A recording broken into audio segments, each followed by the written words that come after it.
Сүлік қара. Хикаят. Тау етегіндегі ауылдың тіршілігі қысты күні бұйығылана түсетін. Көк шығып, жер аяғы кеңігенше, қолға қарайтын төрт түлігінің қамын күйттеген шаруа қор жұрт, қоражайын айналсоқтап алысқа ұзамайды. Аудан орталығына қатынайтын жалғыз автобус жартылай толып ерте кетіп, кеш келеді. Бөктір тұрғындарын былайғы өмірмен байланыстырып тұрған қара жолдың тұрақты жүргіншісі әзірге сол ғана.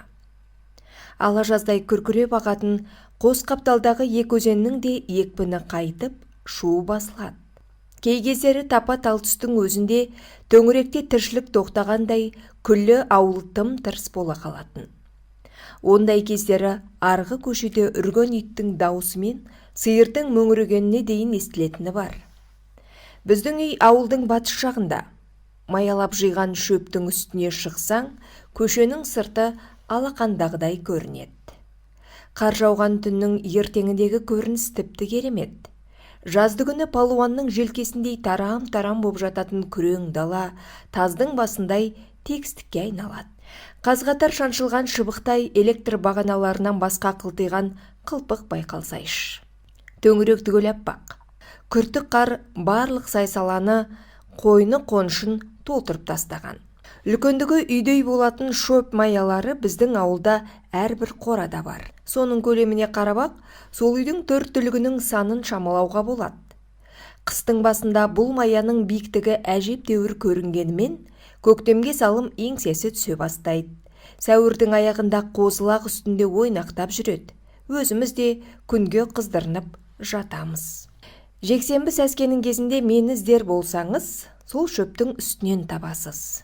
Екі ағамның өтініші бойынша күннің суықтығына қарамастан суыр секілді шоқиып отырып, қарауыл қараймын. Көшенің сыртында киіз үй пішіндес үлкен қара төбе болатын. Жерге қар түскеннен көк шыққанға дейін балалар үстіне шығып сырғанақ тебеді. Демалыс сайын ертеңгілік сол төбенің үстіне аттылы адамдар жинала бастайды. Екі көзім сонда. Ал төменде қойға шөп салып, сиырдың астын тазалап, борша-борша боп жүрген екі ағамның есіл дерті менде. Ара-тұра атамның көзін ала бере айғайлайды. Қанша адам жиналды? 10 шақты. Кімдер екен? Өй, мен қайдан білейін? Әйтеуір жирен қасқа атты біреу шалқайып отыр. Надам Мәлік секілді. Шәріпбай шықты ма? Жоқ. Шәріпбай шыққанда дереу бізге айт. Иә, деп аздап бәлсініп алып, төбенің үстіндегі адамдарды қайта-қайта санаймын. Мен санаған сайын олар көбейе береді. Сағат 11-ге қарай 30-40-қа жетеді. Сол кезде көшенің бас жағынан бір шоғыр көрінер еді. Есікпен төрдей қарагер атқа мінген біреу ат қораздай топты бастап келеді. Шәріпбай деген сол. Міне, мен осы сәт Шәріпбай, Шәріпбай, Чапаев шықты деп айғай саламын. Шәріпбайға Чапаев деген жанама есімді өзім қойып алғам. Алғашқы көргеннен-ақ астындағы аты мен қайырыла біткен мұртына қарап соған ұқсаттым. Мұнымды естігенде атам кеңкілдеп тұрып күлген. Ал әжем шығармайтының жоқ екен, үлкен кісіні келеке қылуға болмайды, деп ескертті. Бірақ қас қабағынан оншалықты ызбар байқалмаған соң, тыйылу қайдан, керісінше екілене түсем. Қасқайып тұра қалып, Чапаевтың мұрты мынандай деп, алтай қыспырқырап жүретін майлы мұрнымды жеңіммен бір сүртіп, қылышы мынандай деп, жалбарма жаға саламын. Күлгенге күліп ағып кетеді, деп әжем кейістік танытады ондайда. Тым еркелетіп жібергенсің, деп атам да қоштап қояды. Шәріпбайдың тобы төбе үстіне шықпайды, қистай өтеді. Сол кезде бүкіл жиылған жұрт қопарыла жылжып, оның соңынан ереді. Кейбірі желе жортып, қуып жетіп амандасады. Қарагердің үстіндегі қария да елгезек. Ешкімнің сәлемін жерде қалдырған емес, бірақ ат басын ірікпейді. Сарбаздарды бастаған сардардай майтөбе қайдасың деп тура тартады. Шәріпбай нөкерінің қарасы ұзаған сайын қалыңдай түседі.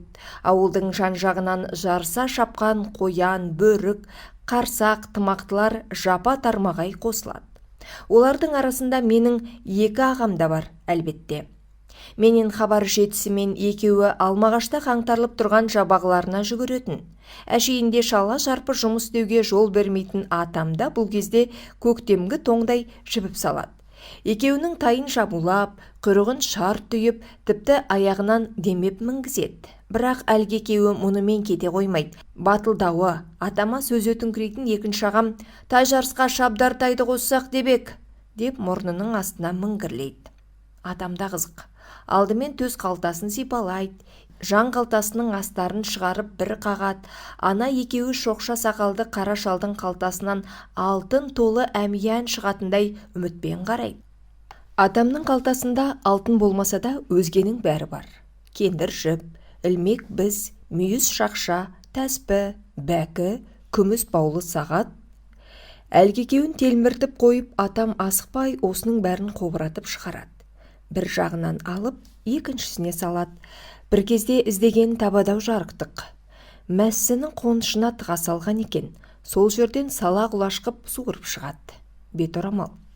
Терлеген кезде маңдайын дегтітетін, біз бір қырап жүрсек мұрнымызды сүртетін мұнымен. Жазды күні талай рет төрт бұрышын түйіп тақия жасап кигенбіз. Тіпті бірер рет ештеме табылмай қалғанда қойдың желінін тазалап, ауызданбаған қозының басындағы жабысқақ желбіршектерін де осы беторамалмен сылып тастағанын көргенмін. Осы әмбебап беторамалын бір қағып жіберіп, шетіндегі түйінін тарқатуға кіріскенде, қыстың таза ауасында өзгеше бір қышқылтым иіс мүңк ете қалатын. Анықтап қараған адам ақ қардың үстіне домалап түскен жоңышқаның бүрін, бидайдың дәнін, насыбай түйірін байқар еді. Атамның орамалының шетінде советтік сөлкебайдың бірнешеуі жатады әдетте. Содан сыбағасын алған соң әлгі екеуі көп тұрақтамайды. Көшенің сыртына құлдыраңдап шаба жөнеледі. «Әй, ақырын, тізгінді тең ұста, сыңар езу қыласың. Бауырынан қамшылама, бастан ұрушы болма, мұздан абайлап өт, шатын айырасың», деп атам да соңғы ескертуін айтып қала беретін. Шөптің үстінде отырған мен болсам, дайындап қойған домалақ қармен екеуін бір-екі рет ұрып үлгеремін. Кейде атып тұрып тайларын үркітемін. Әлгілердің бір-бір дөңайбатын естіп заландырғаныма рахаттанып алған соң маяның үстінен қапталдағы қораға қарай ырғимын. Әбден машықтанып алғанмын. Мультфильмдегі Маугли секілді белағаштың үстіне дөп түсем. Артынша мысық табандап бұрышқа жылжимын да тағы жерге қарай секіремін. Жер болғанда да үйіліп жатқан малдың қиы бар. Қонақтайтын аэродромым сол. Атам бұрындары бұл қылығыма шыр-пыр болатын, кейіннен көндікті. Дегенмен менен басқаға қатаң тыйым салған. Себебі біздің ауылда ашық қоралардың төбесін шифрмен жабатындар сирек. Жағдайы барлар қара қағазбен, қол жетпегені іркес-тіркес шыбықтарды тастап, үстін кәшекпен бастырып тастайды. Атам өзінің зейнетақысына ұзынағаштан қара қағаз алдыртып, біздің қораны түгелдей бүтіндеп шыққан. Сондықтан қызғыштай қорейді. Әжем айтпақшы, қораның төбесіне шыққан адамды өзінің төбесіне шыққанмен бірдей көреді. Әзірге қаһары қатты қарашалдың әмірі маған ғана жүрмей тұр. Қора төбесінен қанша мәрте қуып түскенімен, көтеніңе айыр тығам деп доқ көрсеткенмен айлымды жимадым. Өйткені мен үйдегі атамнан кейінгі екінші атаман әжемнің баласымын. Майтөбе біздің бәйгі алаңымыз. Ауылдан 5-6 шақырым жерде орналасқан қыз анарындай қатар жатқан қос төбе.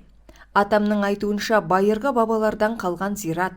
Сондықтан оның үстіне шықпаңдар, айналасына дәрет сындырмаңдар деп отыратын.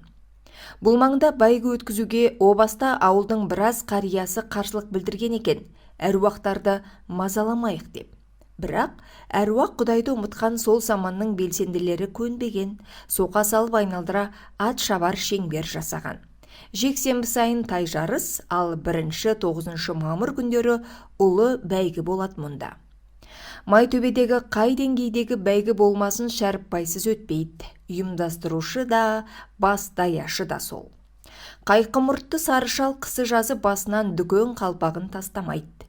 Саршынақ аязда өзгелер түлкі тымағын басып киіп бүрсеңдеп жүргенде Шәріпбай қызара бөртіп қарагердің үстінде ырғалып отыра беретін. Шәріпбайдың тайлары жүйрік келеді шетінен. Қыс бойы бәйгінің алдын бермейді. Жалғыз ұлы бар, аты Бақыт. Мұрыны қолағаштай сол жігітті елдің бәрі Шәріпбай Бақыт деп атайды. Бақыттың кіндігінен де жалғыз бала өрбіген Медет деген. Біз Митко дейміз.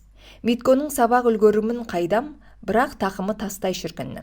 Шілмейіп алып, бәйгеге шапқанда шаршадым деген емес. Тай жарыс, құнан бәйгі, аламанға ат ауыстырып мініп, дамылсыз тепеңдей беретін. Аударыспақ ойнай қалғанда да өзінен әлде қайда қарулы жігіттерге алдырмайды. Шәріпбайдан өзге біздің ауылда ірі деңгейдегі 2 ат бегі бар.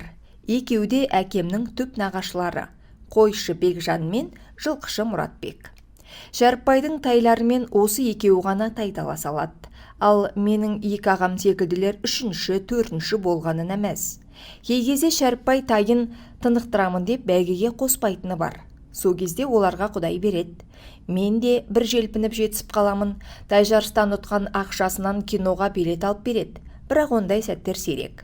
Сондықтан 2 ағам тай жарысына кетер кезде Шәріпбай көкдауылын қоспайды екен деп сыбырлап кетеді. Бұл үйдегі қалған шаруаны тындырып қой, киноға ақша береміз деген емеуріні. Өзімше елікпей тұрғанмен кино дегенде қол кете түсем. Үндімен Қытай кинолары дәуірлеп тұрған кез. Ауылдағы 2 баланың бірі Митхонның өлеңдерін айтып, бүрөсілей ұқсап ағаш тепкілеп жүрген қыздар жағы Агаяға билейтін уақыт. Сондықтан 2 ағам көшенің сыртына шапқылап кете салысымен шанамды сүйретіп құдықтан су тасимын.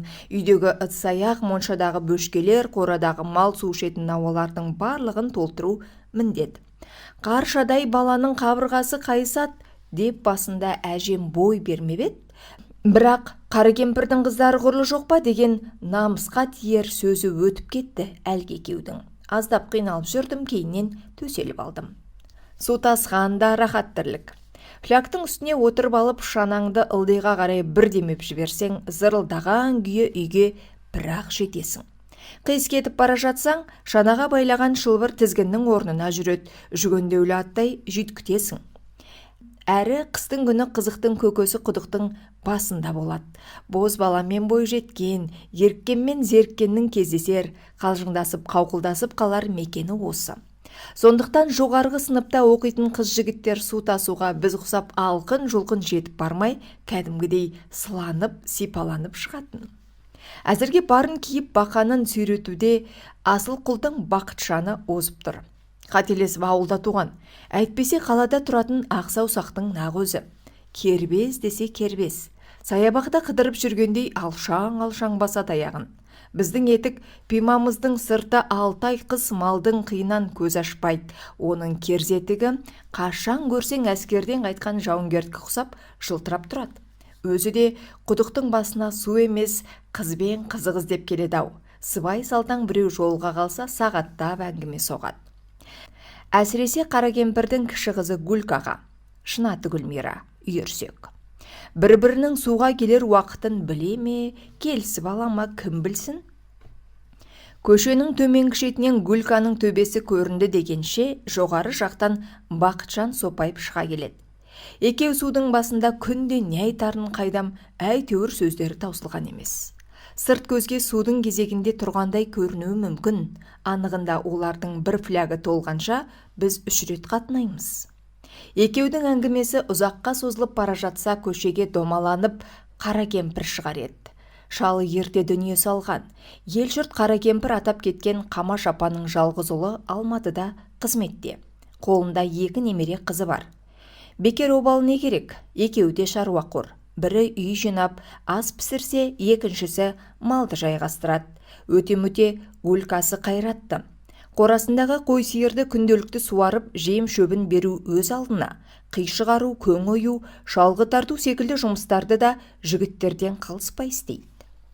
Қара кемпір балаға қатал, 2 қызды да бір шыбықпен айдайды. Шырқыратып, шықпыртып сабағанын талай көргенбіз. Сондықтан құдықтың басында әңгіменің көрігін қыздырып тұрғанмен Гүлканың 2 көзі әлбетте өз шарбағын күзетеді.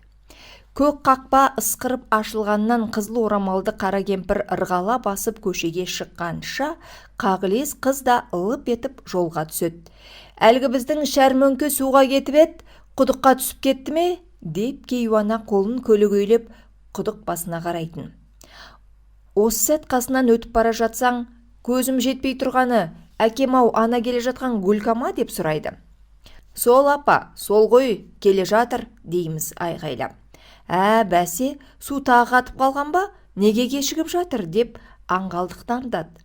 Сыздықтап қапты апа, деп өтірікті су дегіземіз. Құдай-ай, арқыраған екі өзеннің бойында отырып бір жұтым суға зары болып, деп қара кемпір өз-өзімен күбірлеп қайтадан үйіне кіріп кетеді. Біздің диалогты алыстан естіп келе жатқан Гүлка қасымыздан көзін бір қысып, жымын қағып өтеді. Құдықтың басы кездесу орны ғана емес, біздің ауылдағы ақпараттың қайнар бұлағы. Кімнің сиыры жоғалды, кімнің әйелі босанды, кім мен кім төбелесті деген секілді ауылдың соңғы жаңалығын осы жерден естисің. Кей кездері шеңберден шығып ел және шетел оқиғалары да айтылып жатады. Өз басым Ясир Арафат, Джордж Буш, Горбачев деген адамдардың өмірде барын су тасып жүріп білдім. Құдық басындағы конференцияның белсенді делегаты Қамбарбай ағаның аузынан естідім. Аңқылдақтығына қарап ел Қамбаш деп еркелете атайтын сол ағамыз әнекей көшеге шықты. Қоян тұмағының бір құлағы көтеріліп, бір құлағы салаңдап, жейдесінің етегі күпәйкесінің сыртына шығып, тағы да құдыққа бет алды. Қолында газет. Есік алдында тұрған Молдабек шалға қарап, әлденені айғайлап айтты. Әлдекімді әке-шешеден сыбап алды. Шамасы газеттен бір жағымсыз хабар оқыған болу керек. Соны құдық басындағы форумда талқыламақ. Ол жақтағы жұрттың шоғыры бүгін аздау секілді. Қойшыларға берілетін сары тонның жағасын көтеріп қойып, мойнын ішіне тыққан күйі біреу ары-бері теңселіп жүр. Дәуде болса, ақылық бақыт. Бірдемеден құр қалғандай ертеңмен құдықтың басына келіп, өткен-кеткеннен 100 грамға жылу жинап отыратын бақыттың осы сәт ең бақытсыз кезі. Өз айтпақшы басы сынып тұрған шығар. Ана отырған екеудің бірі Метен, біреуі Әбдәшімнің Асқары. Екеуі кеше қара кемпірдің көмірін кіргізіп еді. Содан алған еңбек ақыларын тауысса да, түндегі қызықтарды айтып тауыса алмай жатыр. Қанша шөлмек ішкені, қай кезге дейін есін білетіні, кім-кімді үйіне сүйреп апарғаны сарындас әңгімелерді сапырып жатқан болар. Су басында салы суға кетіп тұрған үшеудің үмітін екпіндей жеткен Қамбаш шақты. Ол барып амандаса сала бірдемесін ұстатты ғой деймін. Метен аш бөрдей бүрісіп ап коммерсант Сақиланың үйіне қарай жортып кетті. Қазір бас аурудың дәрісін алып келеді.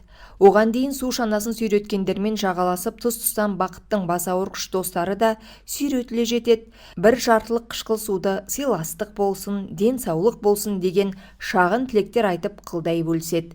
Бастысы бастары жазылып, бойға қан жүгірсе болды. Арғы жағы өзінен өз жалғасып кете барады. Ер азығы мен бөр азығы жолда. Біреуден болмаса, біреуден бірдеңе табыла кетеді. Бірер сағаттан соң барлығы құнан қойдың сорпасын ішкендей қызара бөртіп бусанып шыға келеді. Түс ауа бір-бірімен қылжақтасып, құшақтасып, күжілдесіп, дүниені төңкеріп жіберетіндей гүрілдеп, ерексіп жатқанын көресің. Анда-санда құдық басында төбелесте болып тұрады. Ондай кезде тегін кино тамашалағандай жетісіп қаламыз. Әдеттегі жексенбі болатын. Екі ағам тай жарысында.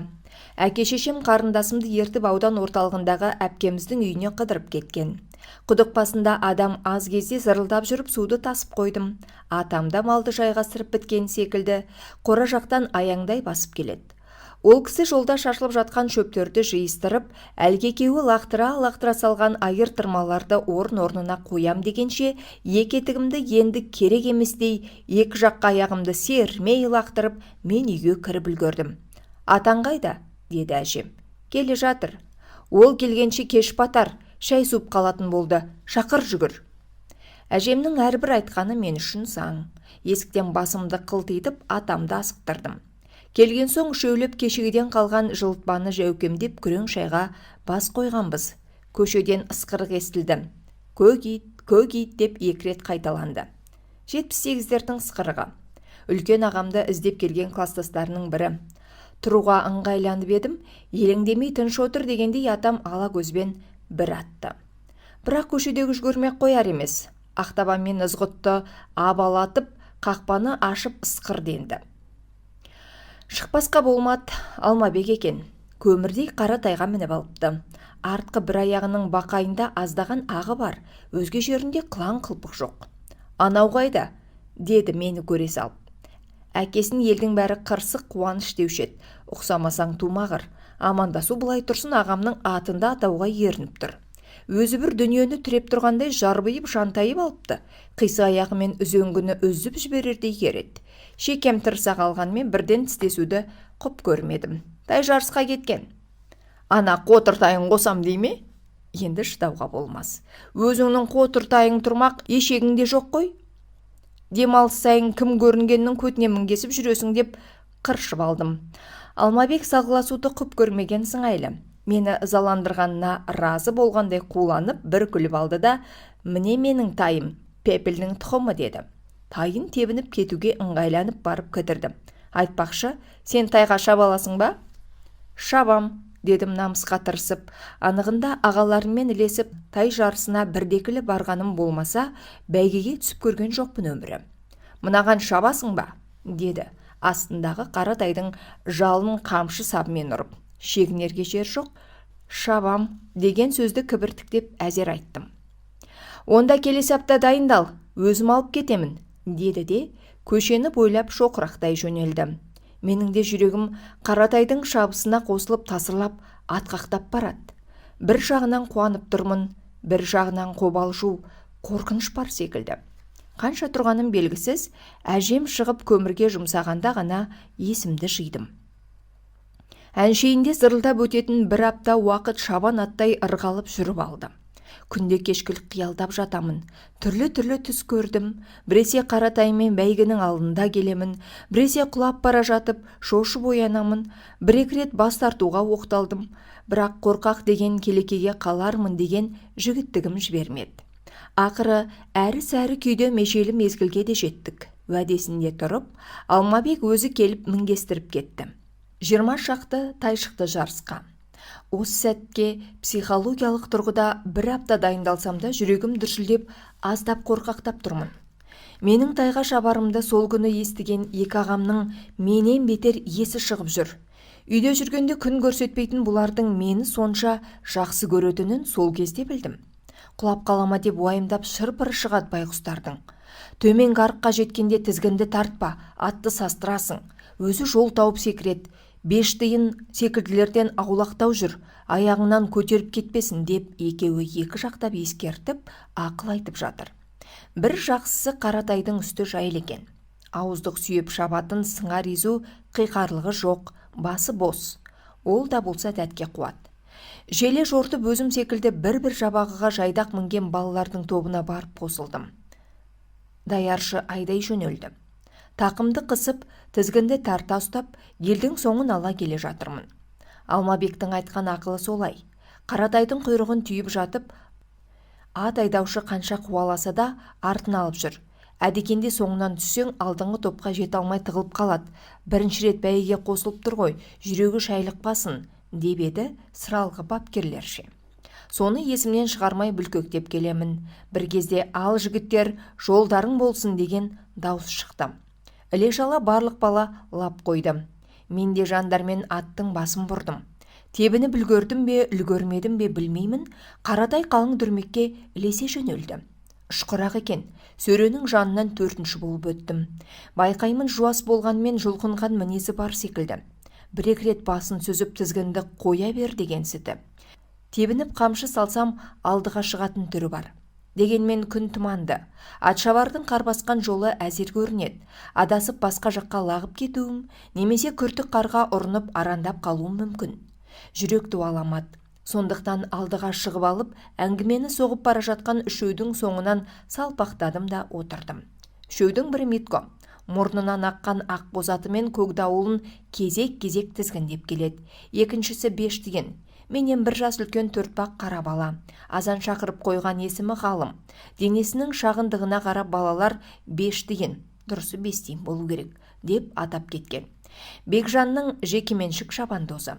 Әзірге біздің ауылда телетотализатор Тайбурылға қатысқан жалғыз қаһарман осы. Үшіншісі Баянғазы. Менен 5 жас үлкен жігіт. Күрең тайына аяғын салаңдатып өзі мініпті. Тыным таппай күреңнің бауырын тепкілеуіне қарағанда ана екеудің екпініне әзерлесіп келеді.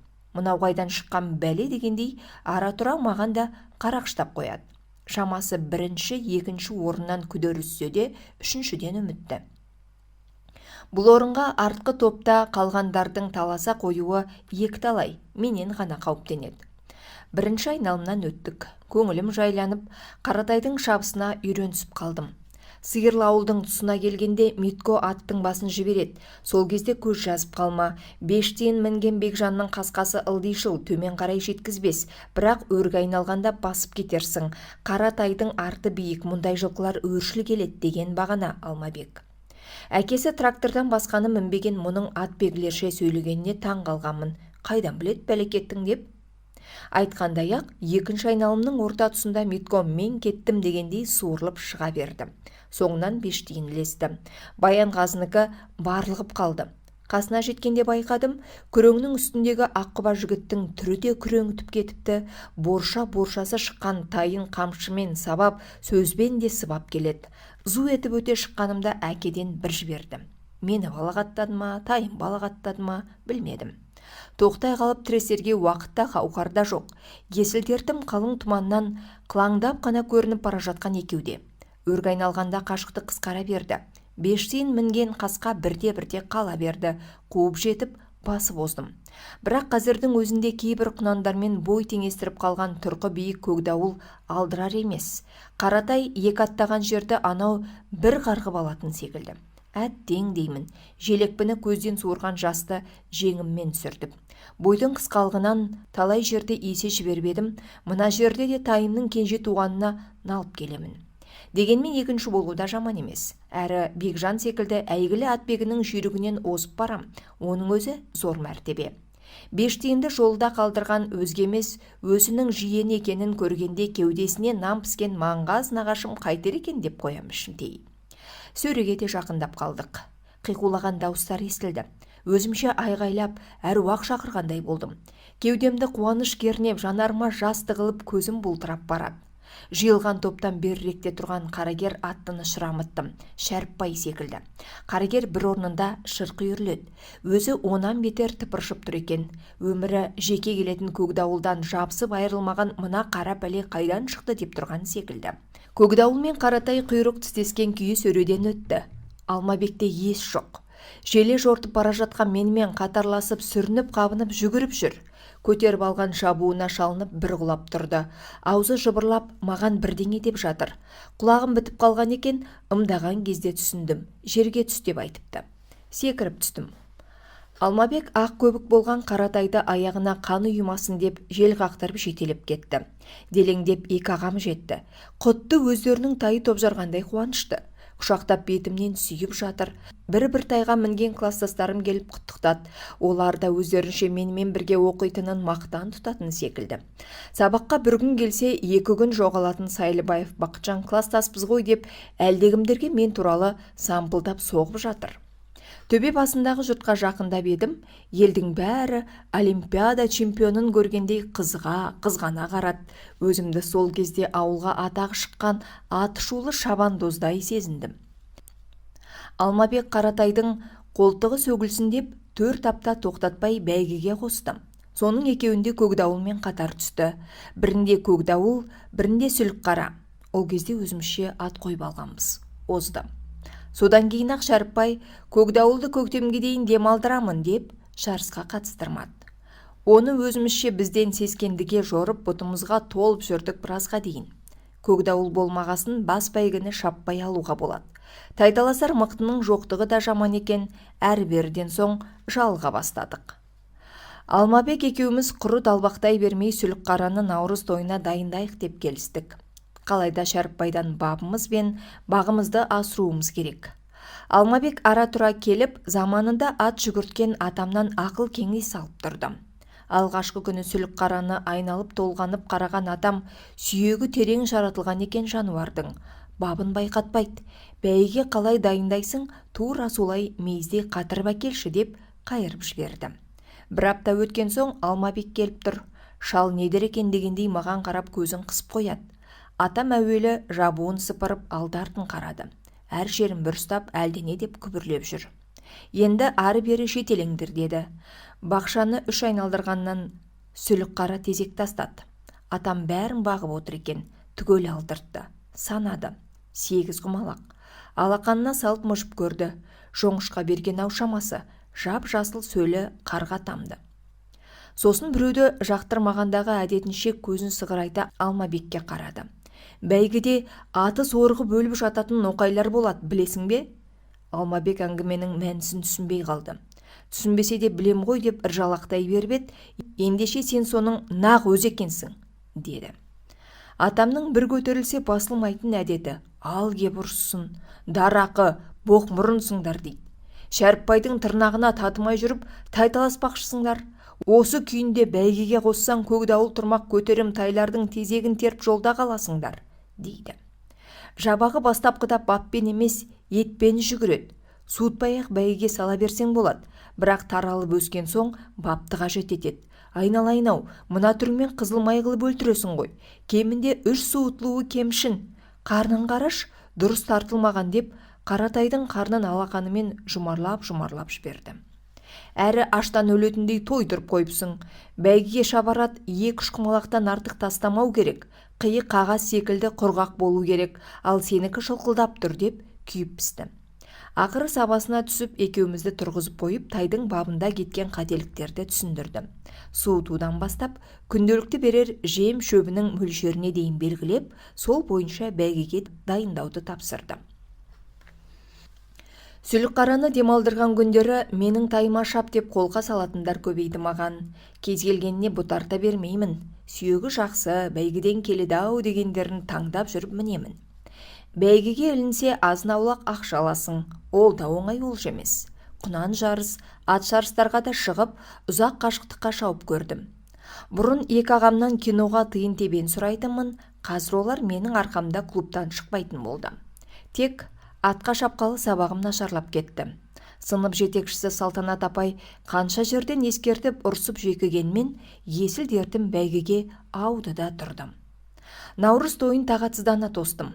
Анығында осы күнді менен өзге 2 адам өзгеше күтіп еді. Олар Шәріпбай мен Алмабек. Сонымен қатар атқұмар жұрт та бір қызықтың боларын біліп жүрді. Көкдауыл мен Сүлікқараның бабы Шәріпбай мен Алмабектің бағы сыналар сәттің тезірек болғанын қалады. Күнде кешкілік Алмабектің үйіне бір соғып, Сүлікқараның сауырынан бір сипамасам көңілім көншімейді. Кейде өзім жем суын беріп, үстін жылтыратып тарап, тіпті астын тазалап та кетемін. Сүлікқара күн санап сұлуланып барады. Соңғы көргенінде атам да бабы келіп қалыпты деген. Көлденен қырсық шалмаса, осы жолы озатыныма сеніп-ақ жүрдім. Бірақ амал нешік, 2 жүйрік сол беті жарыс жолында кездесе алмай кетті. Ақпанның соңғы күндері болатын. Кетер кезде бір мінез көрсетейін дегендей, қытымыр қыз шаруаны қыспақ қалып тұрған. Ақ түтек боран 2-3 күн көз аштырмады. Сабақтан соң шанамды сүйретіп суға барғанмын. Ақылық бақыт бастатқан ауылдың қышқыл құмар жігіттері құдықтан су емес арақ ағатындай шорылдаған суға телміріп үймелеп тұр екен. Метен аузы көпіріп әлденен айтып жатыр. Барып жағалай амандастым. Қолғаптарын шешпестен саусақтарын ұстата салғандардың менімен ісі жоқ. Әңгімеге кіріп кетіпті. Содан не, атып тастап па? Өзбекберік Метеннен әлденен сұрады. Баласы қанша шырылдаса да ана қырсық әкесі қоя ма? Атып тастапты, өлігін өртеп жіберіпті деді. Кім-кімді атты, нені атты, атқаны адам ба, аң ба? Аң болса не көртейді? Қызықсамда қызулау топтан анықтап сұрамадым. Сұрағанмен жөні түзу жауап алсаң жақсы. Ұрынарға қара таппай тұрғандар баласынып қылжақтап келеке қылуы кәдік. суымдалып үйге жетсем, сабақтан бүгін кешігіп келген үлкен ағам түскі асын енді ішіп жатыр екен. Алмабекке барған жоқсың ба? Деді. Жоқ, жай шама. Сүлікқараны атып тастапты ғой. Қаңтардың аязында далаға жалаң аяқ жүгіріп шыққандай қалшылдап кеткенімді білемін. Кім? Неге? Шықынғаным соншалық көзімнен жас атқылап қабырғаға шашырапты. Менің түрімнен шошып кеткен ағам тұра сала әжеме жүгіріпті. Төсегінде ұршық үйіріп отырған әжем сүріне қабына жетіп, су бүркіп таңдайымды көтеріп әлек, өкіріп жылап төсегіме құладым. Булығып біраз жатып, ұйқыға кетіппін. Ертеңінде елден естідім. Оқиға былай болған. Ауылға құтырған түлкі кірген. Көшенің басындағы иттер оны жабылып талап өлтіреді. Артынша өздері құтырып, адам мен малға шабады. Контордан келе жатқан қойшы Асқарды балтырдан алған екен, абырой болғанда хром етігінен тісі өтпей қалыпты. Емберген молданың үйіне қашып кіріп, әрең жан сауғалайды. Кемал бақытты да тістеген, аудандық ауруханадан бірақ шыққан. Одан бөлек 3 сүйір, 4 жылқы, бірнеше қойды қызылала қан қылып талайды. Соның бірі Сүлікқара. Алмабек суытып келіп таң асырып қаңтарып қойған жерінен келіп тиген. Ертеңіне көзі қызарып, аузынан көбік ағып, қасына барған адамды теуіп тістеп жолатпапты жануар. Бүкіл көшенің адамы жиналып, алдымен әлгі иттерді қуалап жүріп атады. Артынша басқаға жұқпай тұрғанда ауырған малдарды құрту керек деп шешім қабылдайды. Алмабек тайына мініп қашпақ болады, бірақ әкесі үйіне қамап тастапты. Құтырған малдармен қоса Сүлікқара да атылып кете барған. Жұрт айтады, атылар сәтте жануар әлденені, әлдекімді жоқтағандай шырқырап кісінепті деп. Қаратайдың қазасынан кейін Алмабек 1 айдай сабаққа бармай жүрді. Бас ауырып, мұрнынан қайта-қайта қан кетіп, қатты сырқаттанды. Домаланған сарбалет шүйкедей болып сылынып түсті. Менің де жағдайым мәз болған жоқ. Сүлікқара жиі-жиі түсіме кіреді. Кейде кісінеп, келіп тұрғандай елегізеймін. Сабақ үстінде дәптерімнің іші сыртына суретін саламын. Өзгелердің тайына шауып жүрсем де Сүлікқараны сағынамын. Кез келген жүйрік деген тайға Сүлікқарамен салыстыра отырып баға беремін. Тәкен Әлімқұлов жазған тұлпардың тағдырын қайта-қайта оқимын. Оқыған сайын көзім бұлаудай болып жылап аламын. Жерден қар кетіп, көктем келді. Наурыз тойында көк дауыл ешкімді жеткізбеді. Қап, Сүлікқара болғанда бір қызық бәсекені көрер едік деп жұрт опынды. Алмабек сол күні тағы да ауруханаға түсті. Ел арқа-жарқа боп өткізген мерекені мен де көңілсіз қарсы алдым. Көктемнің шуақты күндері сүреңсіз көрінді. Күн артынан күн, ай артынан ай өтіп жатты. Тұрақты түрде шабатын жөні түзу жүйрік таппай, бірде озып, бірде қалып, тағы бір қысты өткөрдік. Бірте-бірте бәйгіден суынып сабаққа қайтадан ден қоя бастағанмын. 9 сыныпқа көшкен жылы, қыркүйектің ортасында ауылдағы белді рудың бірі итемген жидебайлар құрылтай жасап, ат шаптырып ас берді. Алыс жақынға тегіс сауын айтылған екен. Асқа келген жұртта есеп жоқ. 100 үй қонақ алыпты деседі. Арысы Ұзынағаш, Дегерес, Бесмойнақ, Берсі, Мәтібұлақ, Отар, Сұлутөр, Қордайдың жүйріктері жиналды. Бір күні бұрынғы бата оқыр бәйгінің өзі қызу тартыспен өтті. Аттардың бата оқыр бәйгісі 6 рет шапса, құнан 3, тайлар 4-ке бөлініп жіберілді. Осындағы бәйгі алған жүйріктердің қарымына қарап, ертеңгі аламанды анау алады, мынау алады деп тон пішкен көпшілік түнімен көзілмеді. Атбегілер жүйріктерін таң асырып, қасты қылып кетпесін деп қасына ұйықтаса, қызық қуған жұрт өгі әңгіменің қызығына түсіп, қызыл кеңірдек болысты. Әянау Қордайдың қарасына жетері болмас, Қартабаев Мұрат түйені жетектеп кетер осы жолы деп, біреу білгішсінсе, бірі Дегерестегі Наркен шал талисманның інісін алып келіпті. Бүгінгі батоқырға қоспай, сырт көзден тасада ұстап отыр екен деп судыратады. Біздің Мұратбек Бекжандардығы алдыңғы үштікке ілгер ме екен деп алаңдаушылар да бар. Құнанбайғы берік таста дей бер. Бекберген шалдың ақ кептерін әлгінде мәшинеден сүріп жатқанын көрдім деп көсемсейді кейбірі. Әй қайдам, Шәріпбайдың көкдауылы алдыра қоймас деп патриоттық танытып қарсы шығатын адам да табылады. Ол кезде Көкдауыл құнан шыққан. «Ау, тайдан кім бар, тайдан?» деп білгіштердің сөзін тыңдап тұрған біреу шыдамай. Біреу, ананың тайлары жүйрік болатын, былтырғы бәйгіні бәрін сыпырған ет десе, енді бірі бүгінгі Батоқырда бас жүлде алғандардың аяқ алысын салыстырып жорамал жасайды. Дегенмен нақты мынау алады деп ешбірін атай алмайды. Ірі бәйгелерде ғана төбе көрсететін жылқышы Мұратбек аламанға қосар ат құнанынан бөлек 3 тай алып келіпті деп естігенмін. Майтөбе жаққа барсам, баласы шабандоз іздеп сабылып жүр екен. Мені көре сала қуанып кетті. «Отыр, кеттік, көкем шақырады» деп мінгестіре жөнелді. Мұратбек жүк көлігінің бір қапталына қатар байланған 3 тайдың құйрық жалын сүзіп жатыр екен. «Әй жиен, таңдағаныңа мінде шап», деді темекісін құшырлана сорып тұрып. Секіріп түсіп тайларға жақындадым. Ешкі бас жирен қасқаның 4 аяғы ал екен. Нағыз 5 қасқа, бұты ұзын сидандау. Әлсіздеу көрінді. Оның қасында тұрған күреңнің көзі шатынап ойнақшып тұр. Тұла бойында мін жоқ, ұшқырлығы байқалады. Басы қатты. Кеше Батоқырда жеке келе жатып алып қашып кетті, деді менің ойымды оқығандай Мұратбек. «Қой, арандап қалармын. Қарулы біреуге тапсырыңыз», деп, үшіншісіне қарай өте бергенім сол ет, тұрған орнымда қалшидым да қалдым. Сүлік қара, соның нақ өзі. Тек түсі бөлек демесең, дене тұрпаты аумайды жануардың. Жол ашып 4 тағандап тұрған нәрестедей алды аласа арты биік. Қырып алар еті жоқ, бөкен тұмсық та айна қатесі түскен. Сүлік қараның артқы оң аяғының шашасына дейін ақ болатын. Құданың құдіреті, мұнаныкі де тура сондай. Көзіме оттай басылды. Тек қар емес, торы екен. Ойланбастан осыған шабамын дедім. Құрдасым Дархан менен бұрын меншіктеп қойған екен, ол бергісі келмей, қиғалақтап барып әрең көнді. 60 тай шықты бәйгеге. Ірі жарыс болған соң барлығының тісі тексерілді. Тарғап ауылынан келген бір жиренді тіс қараған Шәріпбай мен Мұратбек құнан деп жарыстан қуды. Оның иесі ерте туған деп өзеуреп шатақ шығаруға талпынған. Бірақ Мұратбек буырыл атпен 1-2 қағып топқа тығып жіберді. Содан қайтып суырылып шыққан жоқ. 60 тайды әлекейдей жалаңдаған 10 аршы айдатты. Барлығының қолында бір-бір құрық. Аздап арақтан ұрттап алғандар да бар арасында. «Қашқандарыңды, шеңберді кескендеріңді бәйгеден қуамыз» деп доқ көрсетіп келеді. Жарыс жолына апарып қатарға тұрғызды. Қашуға ыңғайланып, бір-екеуі ерте қозғалып еді, байғұстарды қамшымен сабаған күйі ең соңынан тұрғызып қойды.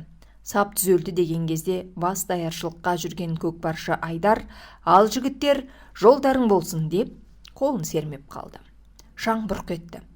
Алдыға қарай 2-3 ытырылып шапқанымды білемін. Әлдеқандай бөгетке тап болдым. Ат құйрығына қарай сырғанап бара жатқан секілдімін. Жандармен жалға жармасып тұрмыстым. Сөйтсем даяршының біреуі шетке шығып үлгермей қалыпты. Қас қылғанда мен сонымен жанасып өте бергенімде, әлгінің алшайып отырған аяғына тізем тіреліп қалған. Ол да «Өй, ары тарт, ары» деп бұрыла берді. Аяғым сытылып шықты әйтеуір. Елдің соңында қалдым. Алдым қою шаңнан түк көрінбейді. Аздап қобалжысам да көңіл орнында. Бастысы құлаған жоқпын. Торы төбел зулап келеді. Шетінен басып озып жатырмын. Көпшіліктің қасына жеткенше алдыңғы топқа шығып кеттім. Қуанғаным соншалық қиқу салып қамшы үйіріп топты бастап өттім. Масаттанып жан-жағыма қарасам, Мұратбек бурыл атты сөренің жанында ойнақтатып тұр екен. Қияқ мұртын бір ширатқандай болдым. Сол шыққаннан 3 айналымда да алдыға жан салмадым. Бірінші топта менімен теке тіресіп, тағы 4 тай келе жатыр. Барлығы бөтен ауылдан. Төскеймен Күнгейдікі секілді. Шабандоздар бір-бірін танитын болып шықты. Ара-тұра тіл қатысып қояды. Бұларды қалайда оздырмау керек деп шештім. Себебі алдыға бір түссе қақпайлап шауып қыспаққа алып, жол бермей қоюы әбден мүмкін. Әрі аяқтан лақтырып қараулық жасап кетуі де кәдік. Сол себепті соңыма түскендер сәл жақындаса торы төбелдің тізгінін қағып жіберіп ұзатып аламын. Ақырғы айналымға кеткенде артыма қарасам, Мұратбектің сидан қысқасына мінген Дархан жетіпті. Түрінен түр жоқ. Тайы да, өзі де терге малшынып, шаң топыраққа әбден тойған. Сыйдан қасқа балшық кешкендей алқымынан төмен қарай сап-сары батпақ. Аяғының аласы да көрінбейді. Жануардың тынысы тарылып, сыр-сыр етіп дем алғаны алыстан естіліп тұр. Дархан басындағы орамалын шешіп алып тайдың көзін сүртіп әлек. Менімен қатарласқысы келіп шаужайлады. Бірақ әбден қалжыраған қасқа жұлқынып шыға алмады. Өзгелер де қақпайлап жолатар емес. Дарханды сүйемелдемек ниетпен тізгінді өрге айналғанша тартып ұстадым. Сөлікқараның басын қоя беретін өзімнің межем тап осы жер. Енді кідіруге болмайды. Дарханда қарайлама, жібер аттың басын, деп айғайлап келеді. Тізгінді бір қағып тақымды сәл қысыңқырап едім. Торы төбел созылып шықты. Менің артымнан құлагер бір тай ілесті. Оның артынан сыйдан қасқа түскен секілді. Шабандоздар қос бүйірден қамшылап бар даусымен бақырып ұрандап келеді. Олардың даусы мен дүбірін естіген сайын торы төбел шабысына шабыс қосты. Сөреге жеткенде ғана жұртшылықтың айқайына қиқу қосып бірер мәрте қамшы үйірдім. Арқан бойы озып жеке дара өттім. Екінші келген құлагер дегерестің англот екен. Сыйдан қасқа үшінші болды. Мұратбек бурыл атпен келіп тайдың үстінен лақ құрлы көрмей жұлып алды. Бетімнен сүйіп жерге дік еткізіп қоя салды. Таныс тамырлар құттықтап жатыр. Топырақ жеп шыққандай тісінің арасындағы шықырлаған тастарды түкіріп жүрген Дархан қалың шаңға ұрынбағанда мен алар едім біріншіні деп қалжыңдап қояды. Беті қолымды жуайын деп қаумалаған көптен сытылып сыртқа шыға бергенімде Алмабекті көзім шалып қалды. Мені көре сала бұрылып кетті. Көңілсіз секілді. Артынан қуып жеттім. Ту сыртынан тақалғанымды сезіп тұр екен, бұрыласап құшақтай алды. Өксіп жіберді. Менің де көмейімде бір түйіншек келіп тығылды. Жылап жатыр, айтып жатыр. Жаңағы торы төбелдің тұр-тұрпаты мен шабысы Сөлікқарадан аумайды, байқадың ба, дейді. Білемін, дедім мен де солығымды баса алмай. Туған інісі, екеуі бір әке, бір шешеден тараған деп қайтадан өксіп жіберді. Көз алдым тұманданып, төртпақ сары баланы құшағыма қыса түстім. Сөлікқараның кісінеген даусы құлағыма келгендей болды. 2014 жыл 4 ақпан, Бейжің. Есболат Айдабосын.